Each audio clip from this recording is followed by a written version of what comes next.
everybody, and thank you very much for coming to my talk.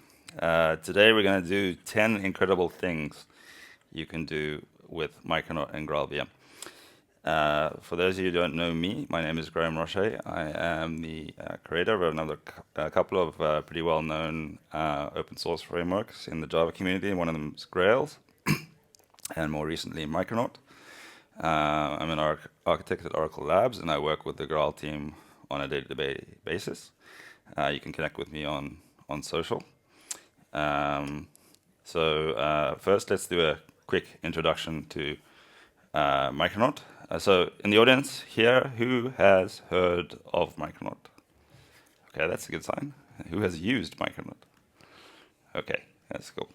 So if you're not familiar with it, it is a Java annotation process, essentially, that does basically what Spring does, but at compile time.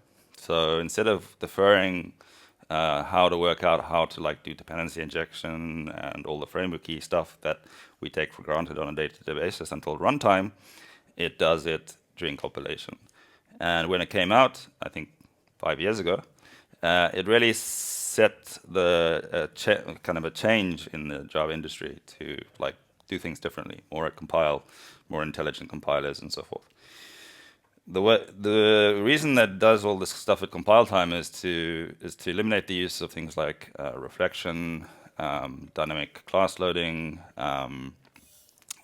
generation of proxies. A lot of frameworks have, like using ByteBuddy or Java Assist, and essentially eliminating all generated anything that's going to occupy memory, because the result is that it uses less memory, right?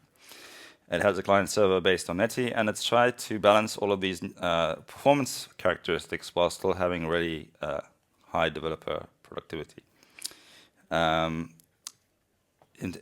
GraalVM is kind of Micronaut's partner in crime and an amazing virtual machine technology out of Oracle Labs that is probably most famous for its native image capabilities, where it can take your app and do a whole closed world static analysis and turn your Java application into a native executable, which has even more performance benefits and efficiency.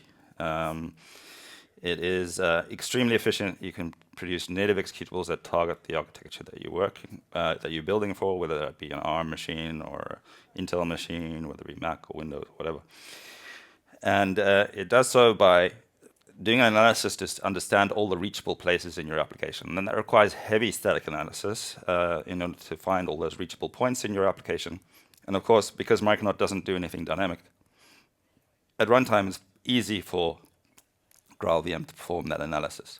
There's literally no configuration for Micronaut itself. When you pass your application to native image, it's already ready to be converted to native. So you have a great developer experience when using the combination of these two technologies. So I'm going to get into the 10 incredible things that you can do. And we probably only have 4 minutes per thing, so we're going to have to get rattling and moving. But the first one I'm going to talk about is native command line apps. So for a long time, Java wasn't a great choice when it came to building command line apps because of the non-nativeness of it, right? It takes a little while to start up. It's not really optimized for fast startup, not really optimized for quick execution, not really optimized for access to the native platform, whether you will need to be executing native commands or any of that. So whilst in the case of GraalVM, that's not the case.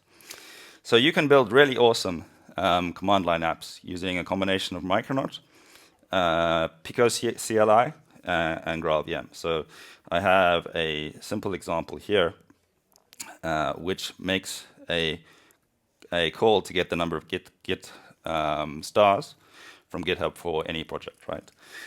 And so why would you use Micronaut for this example? Well, the cool thing is Micronaut has a lot of nice features out of the box, right? So you can dependency inject into a Pico CLI application, which you just declare commands, right? And you can dependency inject components like Micronaut's HTTP client, which lets you talk to GitHub. You can provide decorative annotation-based parameters. and by the end of it, you have a really nice command line application. So you can, of course, assemble this into a normal Java application, and then run it with Java. Hold on, where am I? Java/jar build libs, and you can run the fat jar that gets built, and it will, retrieve the number of stars for the repositories that you care about, right?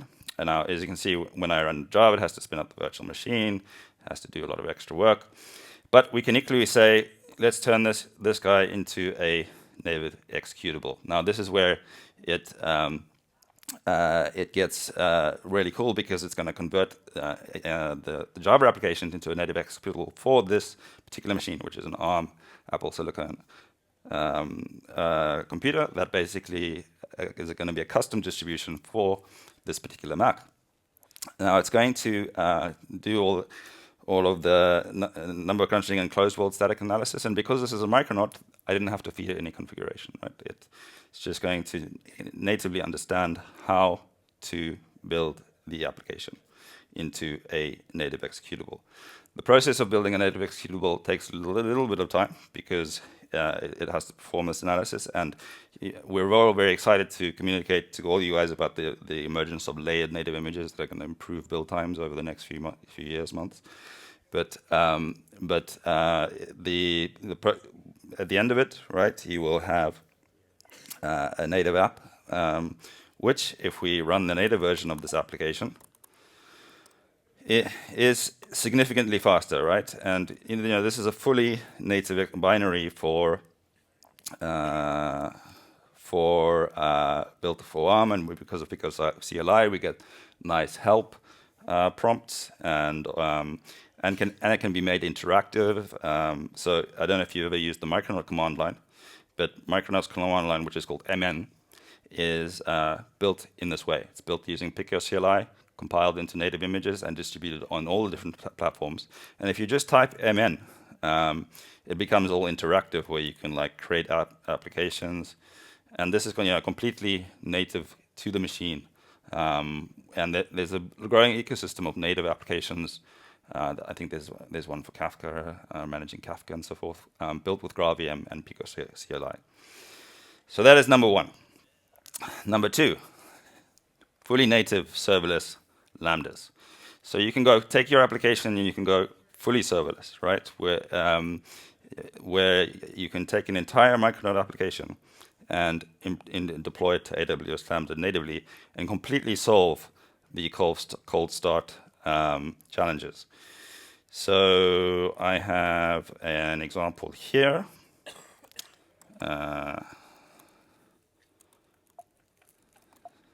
Here it is.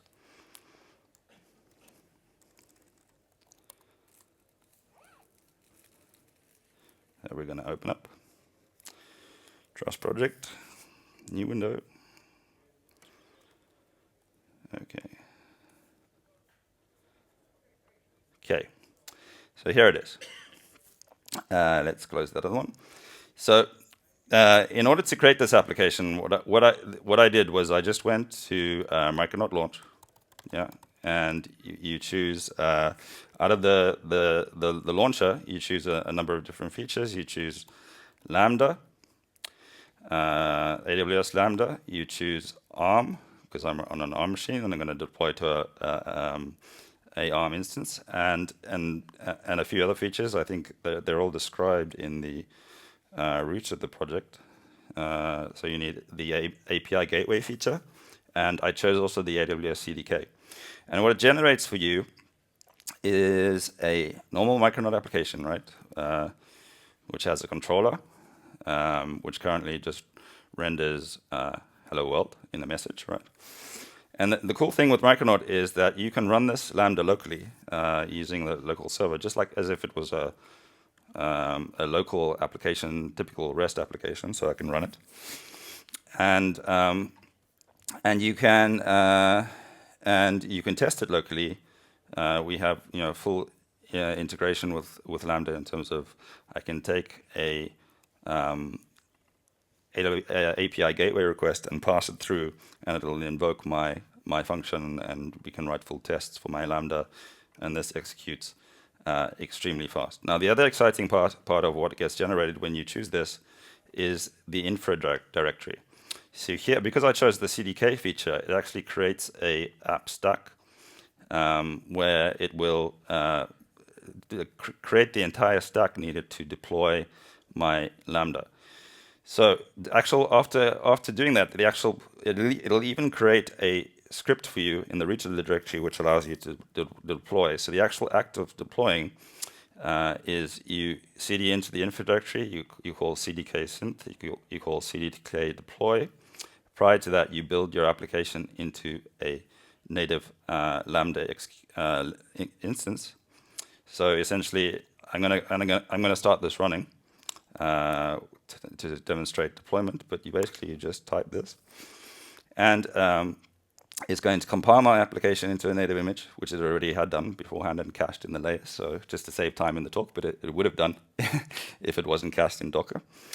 And it's going to go through run the deployment phase. And I didn't want to do that here because actually doing the deployment probably takes like a minute and a half, and I have to do 3 minutes before.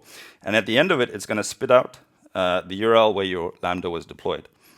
And I can click on it, and my application is deployed. Seamless integration, and the application is fully native, and that would have been right there, a cold start, and it was imperceivable, right? Instant startup, cold starts on AWS Lambda. And I think that's in any serverless platform that we support, including Cloud Run, Google Oracle Function, etc. We have the same experience building native executable serverless apps and deploying them to the cloud. Okay, so number 3, mix Python and Java code, fully polyglot. So I think this is pretty cool. I have a demo application here, and what we have is a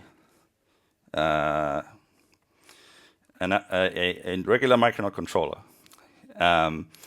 called Pygal controller, and it takes an instance of Pygal, and it calls Fibonacci on it, and passes into Pygal. Now, Pygal is a Python library, right, for producing nice little graphs and all sorts of things. And this is the net. Now, in order to make this look so slick, right, what we have done, this could soon be a future module for Micronaut, available open source. We're still working on refining it. But basically, in this Python directory, there is some glue code that allows me to annotate any interface in Java with Python binding and the name of the Python class I want to bind to, right?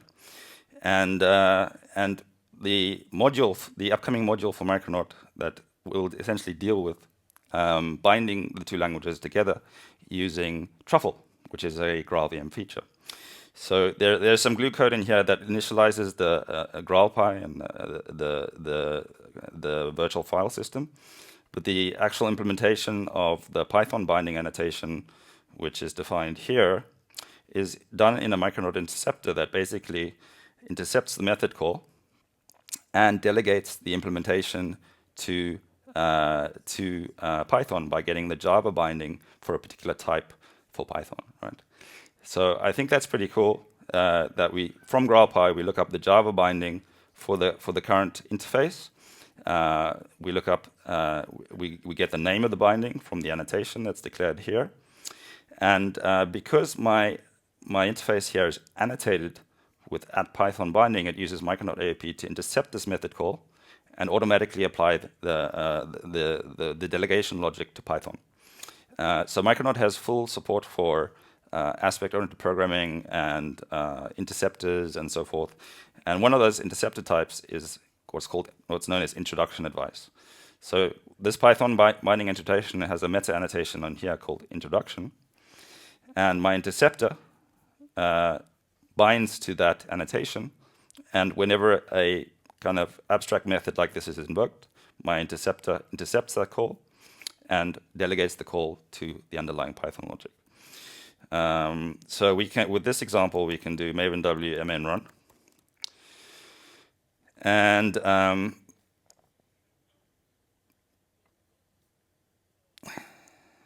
wait for the application to start up. Takes a little bit longer because this app, because it actually initializes the Python subsystem on startup. And I think the URL is, hold on.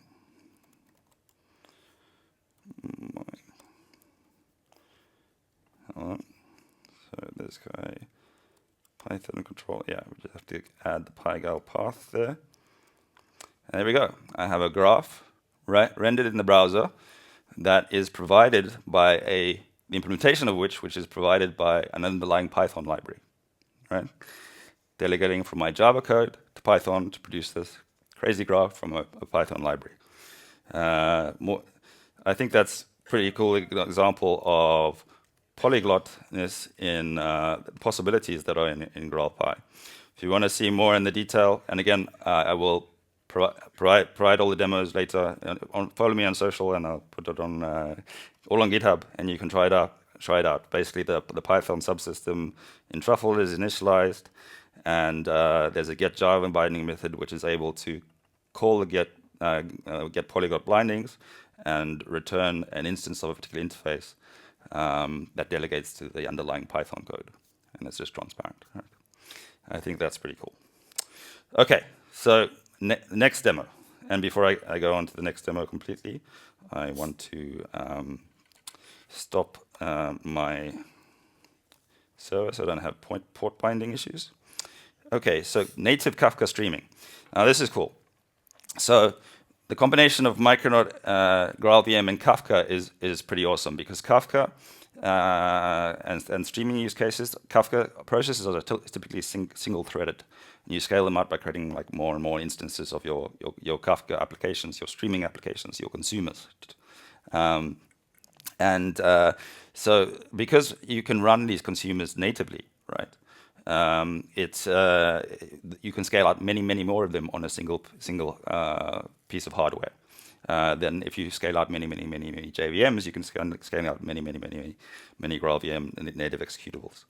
So I have a demo here where I have a Kafka producer. And the producer job, right, this is using the Micronaut Kafka module. It's basically a Kafka application that you can run, right? And what it does is it has a single job, a single scheduled job that every second it's using a Java library called Faker to send a fake email, send a fake message to a fake person with a fake Pokemon name. Okay, so the producer is an interface, and I just demoed in Python in the GraalPy demo how you can create like custom interceptors for an annotation in Micronaut. So we have one for Kafka which intercepts method calls to an interface, and so you don't have to write the logic that actually sends the message. Micronaut does it for you, right? So you define an interface here that you annotated with Kafka client and a topic, and any method you annotated with the topic, it will implement the logic to send the Kafka message for you to Kafka. So the logic here is basically I schedule this on a fixed delay in a loop, and in fact, I don't think I even need this while loop. I don't know why I put it in there. You just keep sending a message every second. So every second, we're going to send another message. And I put in an event listener to shut it down, but I don't think I even needed that. So it's going to send a message every second. And I have the Kafka brokers running. So what I've done already is I already produced the native images to run this. So what I'm going to do over here is I'm going to start up my producer to start sending messages to Kafka.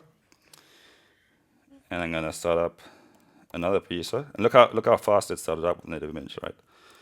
Instant startup for your Kafka producers, and I can keep adding these many producers, many.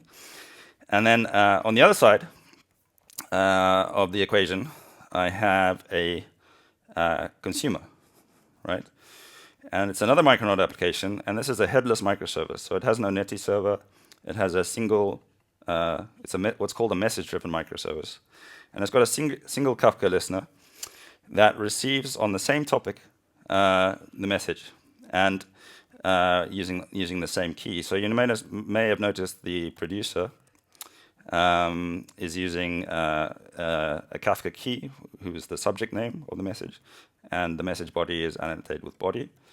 On the consumer side, we use the same key to receive the message, and then we can process the message. Maybe we send it to an email system, or we run it through some ML or machine learning, or who knows. And this is the body of the message, right? And so the whole cool thing with Kafka, right, is you can start running consumers, and they start picking up messages, right? And you can scale out. Now, the compelling thing with native image is these consumers, you can keep adding more of them and start processing, and it automatically rebalances and partitions the data.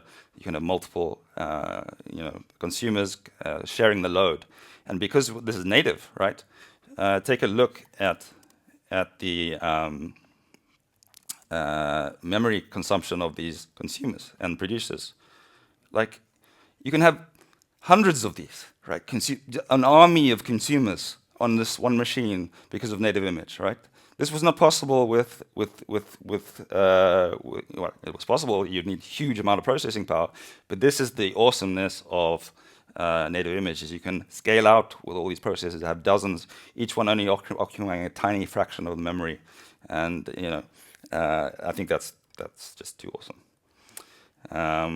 Okay, so I have my consumers running, and I think that's number 4.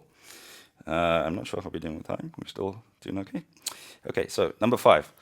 So I think this is a really compelling feature of Micronaut, because not many people know that Micronaut is basically a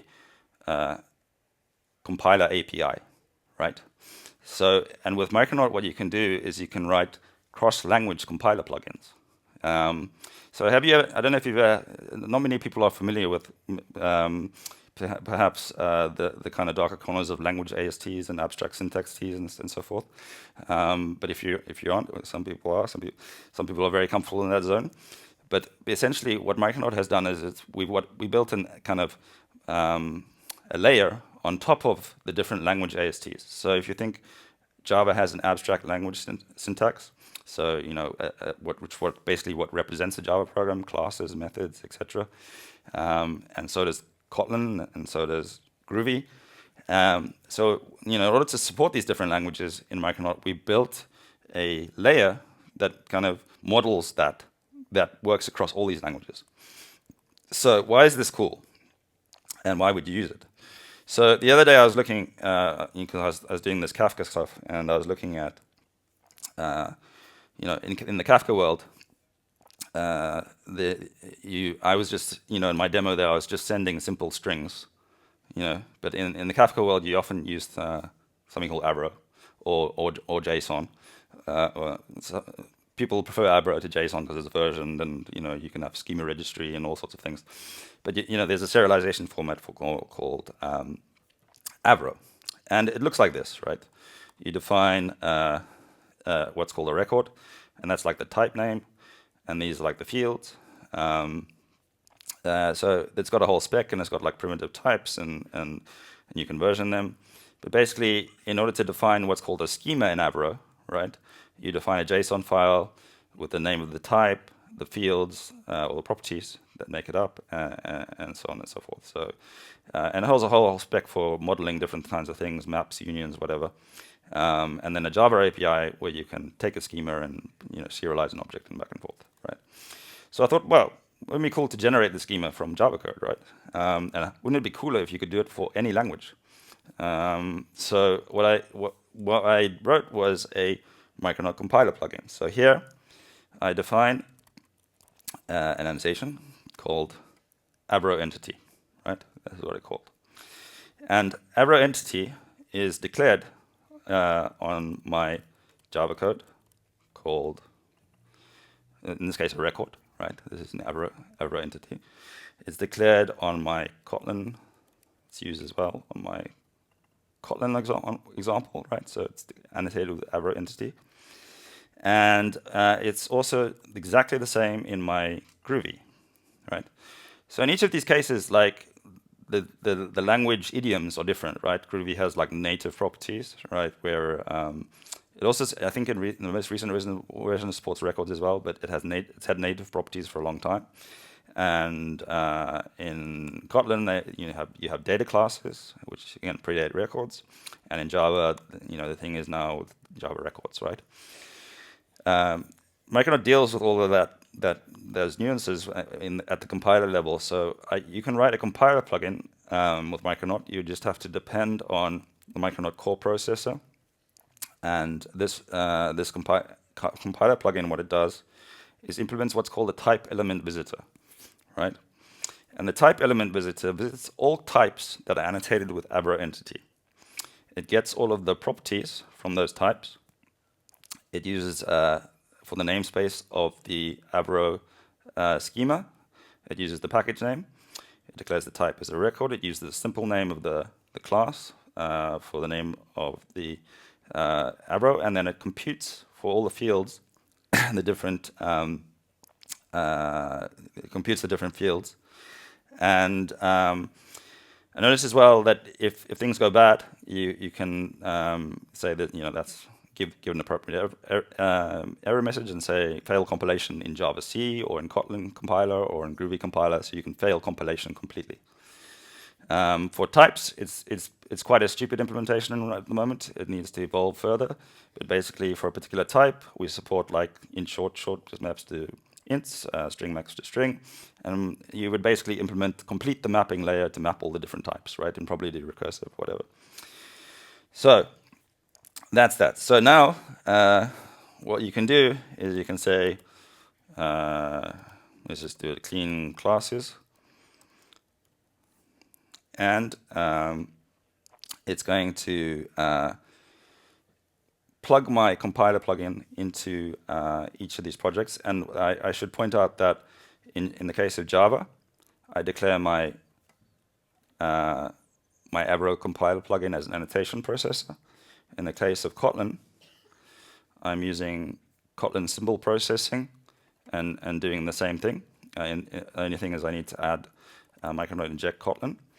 And in the case of Groovy, Groovy doesn't have a notion of a separate annotation processor class path with its AST, so I just add them as compile-only dependencies. I think there is a way in more recent versions to have like an AST path, but anyway, that's what I did. And if we look in the build logic, in the meta-inf directory, as you can see, it's producing the Avro definition. I've hooked into the compiler for Groovy, and it's writing out my Avro schema for that type because I annotated with Avro entity. If we look at the Java version, it's doing the same thing, writing out exactly the same file. So I've just achieved cross-language compiler plugin, right? I don't think there's a single open source project out there that lets you do this in such a slick manner. So Micronaut is not just for dependency injection, right? There's lots of different potential use cases you could use it just to write your own compiler plugin. Okay, gonna have to get moving. Okay, so OpenAPI generation from code.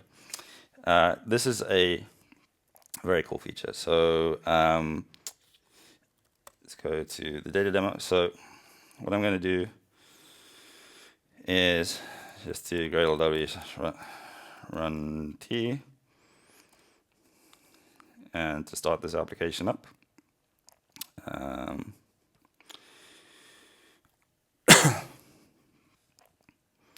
Okay. So when Micronaut has a awesome integration with Swagger, where I don't know why it goes back to that one. Where basically we can generate, so for a particular API where you have your controllers, your methods, your etc. We have a compiler plugin which used the feature that I just told you about in the previous demo, right? To generate Avro. So we have a where is it? Where is it declared somewhere? A annotation processor for OpenAPI. Here it is. It's declared in my build. And this, the OpenAPI module for Micronaut is an example of cross-language compiler plugins, where it hooks into the compiler, and as you're building your application, it analyzes your source code, and during the compilation process, produces OpenAPI specifications.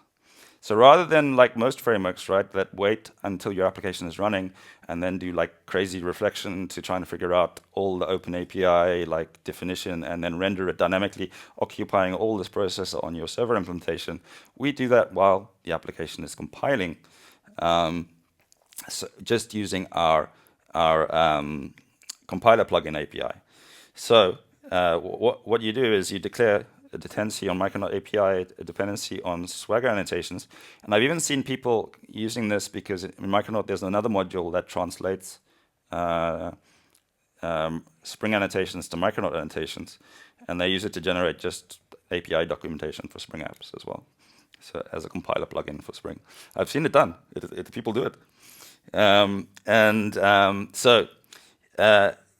Yeah. It's declared there, and what it does is it visits all your controllers, all your at controllers, and all your at get, at put, at post, and it produces your Swagger documentation automatically from your source code.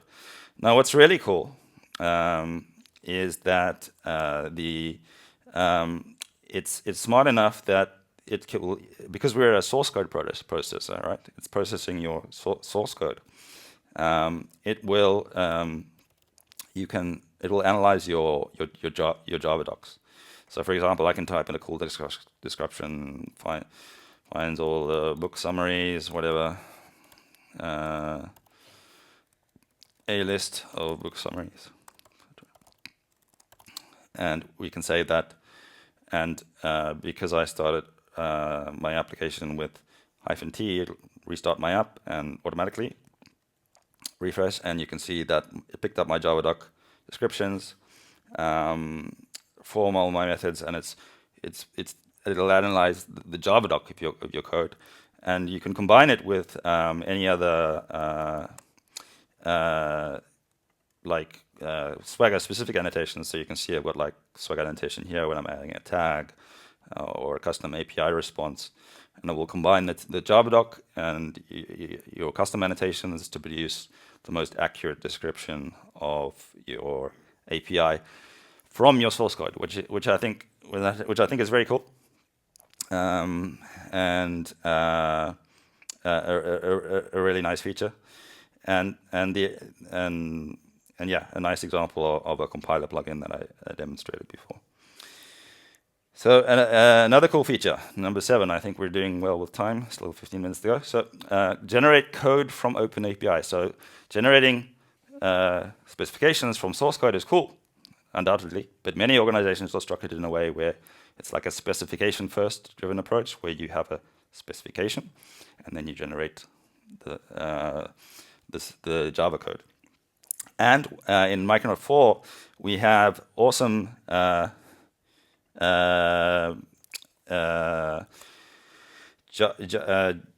plugins for Gradle and Maven. So basically what you do is you come up here and you add a plugin declaration, and we have the author of the plugin at the front here, if anybody has any questions afterwards. We have the 2 authors, Maven and Gradle websites.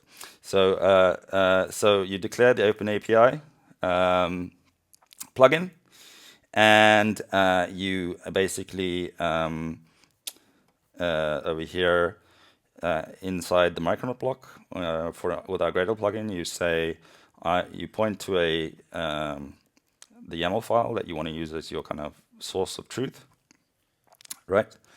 And where you want to generate to, so the package, where you want the models to go, whether you want the API to go, whether you want to use reactive or blocking, whether there's various customization options in here to customize the output.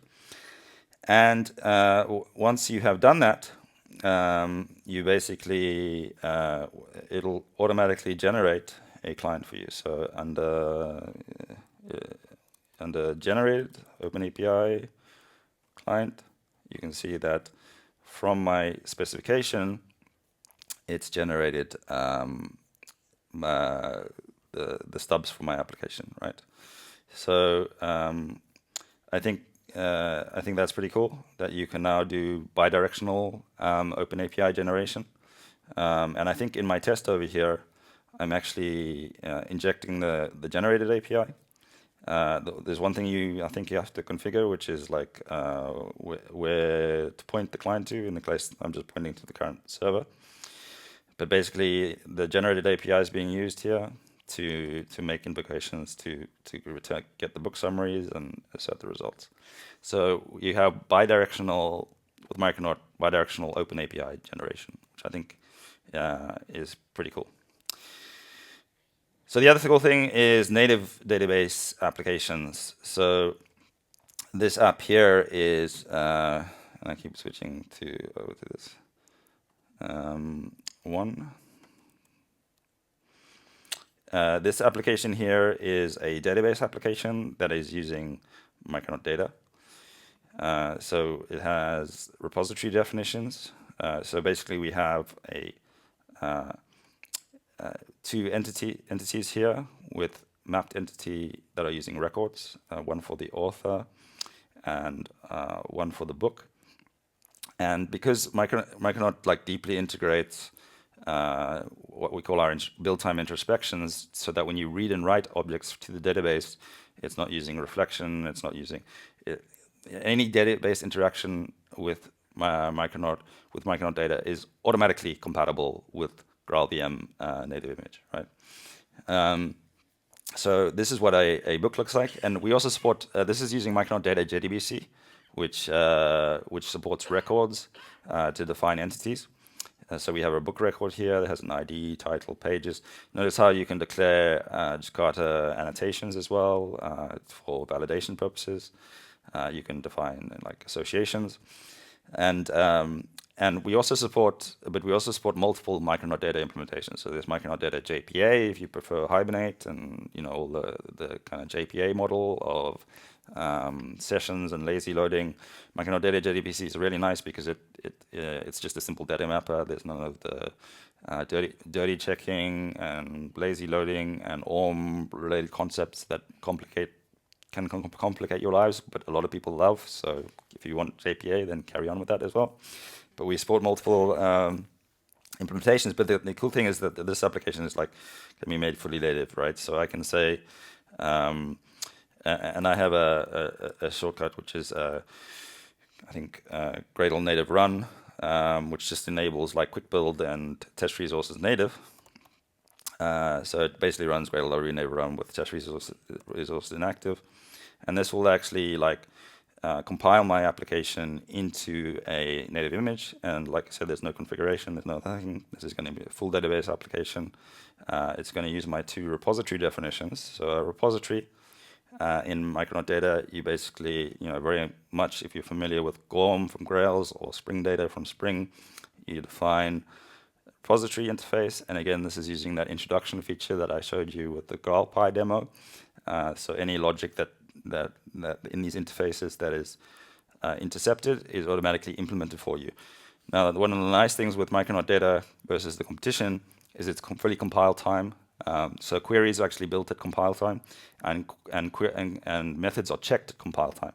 So if you make a typo in this method, so if I mistype that, for example, that would actually be a compilation error, and which before the application is even running, right? So you get completely type-safe, type-checked repositories. If I put a return type that was invalid, that were unsupported, it would fail the compilation time. It's a different development experience compared to Spring Data or something like that, where you have to wait to runtime to see what your kind of error is or run your tests, whatever. This is fully type-checked during compilation. You can apply joins to fetch data, and you can build really advanced database applications that are fully native. And as you can see, this is the native application running database application using Micronaut data and my repositories and so forth. And it is pretty awesome. Obviously, we can go back to my Swagger UI and test out my database application if we want. And we can see that things coming back from the database. So Micronaut data is pretty cool. One of my favorite new features of Micronaut 4, which just came out, is expression language. So with Micronaut, we implemented a fully compile time expression language. So how many folks out here have used Spring expression language spell? A few hands, yeah. So Micronaut expression language is very much like spell, where you can define expressions. For example, you can define Micronaut security rules. You can define custom routing rules. You can define conditions on your scheduled jobs using expressions. The main difference with spell is Micronaut's one is fully reflection-free, GraalVM Native Image ready, and type safe. It does not allow runtime evaluation of expressions. Runtime compilation of expressions. So all expressions are compiled during compilation, type checked for syntax validity, that they're valid syntactically, and that it's possible to invoke the method that you're interested in, and will fail the compiler with a JavaC compilation error if you define anything wrong. And one of the really nice use case is for so who's used map struct, right? Okay, so in Micronaut you can use map struct, and it's another annotation processor, and Micronaut plays really nicely with other annotation processors. But if you don't want the whole of map struct, Micronaut has it built in, right, with the expression language. So you can define on any abstract method a mapping, or one or many mappings, where, for example, I have this book entity, and it's bringing back all the data from my database, including the ID, the title, the pages, whatever, and the author, etc. And you can define expressions where, for example, you want to return a book summary instance that has the author name as a property, right? Not the whole author entity and everything else. And of course, ideally you would do this with the database level, with database joins. But in some cases, like in this case, we actually need to get the whole book in order to calculate, compute the price using the pricing service, make another REST call, whatever, format the price in kind of dollar format, and with expressions you can do all that, right? Because you can do a path traversal here, and if I make any typo and spell the path, it'll fail compilation. And you can define mappings between your book to create like DTOs, so that you're not sending your entire database over your REST API, which is probably not a great idea, right? And this is a really great example of expressions. Expressions are supported everywhere in the framework, and I have it on strong Word that soon in IDEs support for this is landing in IntelliJ and VS Code very soon, right? So you'll actually be able to code complete and type check all inside the IDE, which is going to be very cool. So I think expressions are an incredible feature. And the final thing, because I'm running out of time and I want to leave time for summary and questions, is to test your application natively with test containers. So we, with Micronaut and our Gradle plugins, we built support for test resources, and most test resources are with test containers. So who uses test containers? Well, a lot of hands, a lot of popularity. So there's a few ways you can do test containers. You can use their annotations, and you can embed them in your unit tests. So you add test containers to your class path, and you can basically use @testcontainer on your JUnit 5 test or something like that. And in that case, you're embedding test containers in the same Java virtual machine as your tests, and that's one option. But what we really wanted to do was allow reuse of containers. and also allow native testing. So with Micronaut, we build test resources where when you run your tests, instead of embedding test containers in the same JVM, the same class path as your tests, we spin up a separate server where your test containers are hosted, right? And your tests will have the ability to reuse that test resource server. Why did we do this? One reason: if you do GraalVM run or Maven MN run, if you make a change to your app, it'll restart your app, but it won't restart the containers, right? Or if you do Gradle run and it starts your test resource server, you can run your tests, right?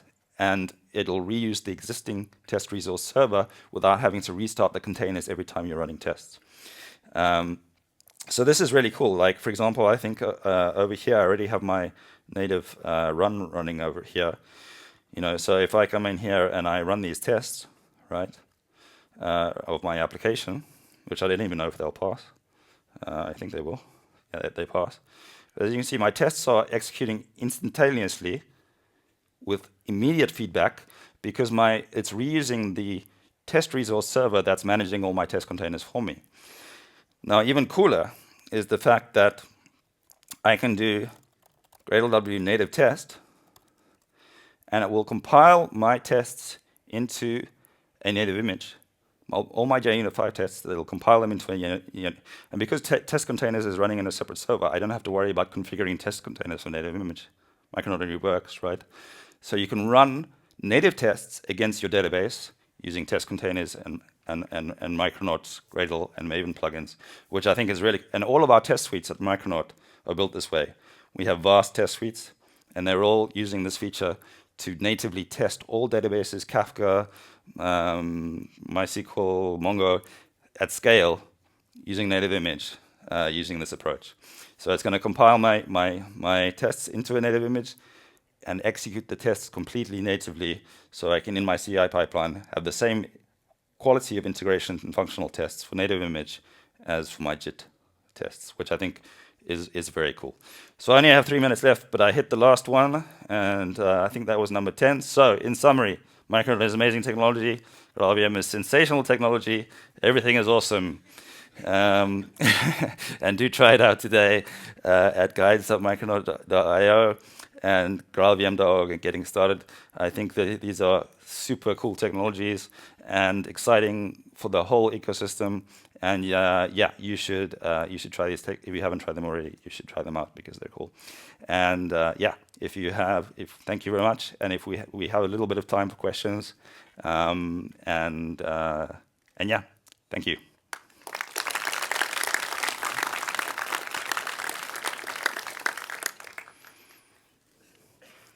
Any questions? Yes. In an existing Spring Boot application, can we use a few things from Micronaut, or do we have to completely switch? Yes, you can. So the question is, in a Spring Boot application, can you use a few things from Micronaut and not completely switch? In the Micronaut Spring project, we have Spring Boot starters for Micronaut. You add the starter, and you can inject any component from Micronaut into Spring. So you can add Micronaut data, you can add the Kafka clients, you can carry on writing Spring Boot, you can use like features from Micronaut. There's even a project for Spring which lets you use Micronaut's test resources integration, test containers integration in Spring. There's like a set of built plugins and integrations. So there's ways that you can get like some of the goodness while carrying on, like if you're in a mid-migration or whatever.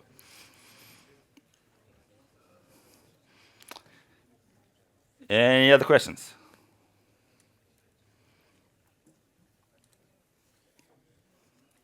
No? Okay, well, thank you so much, and I hope you enjoyed the session. It was a lot of fun.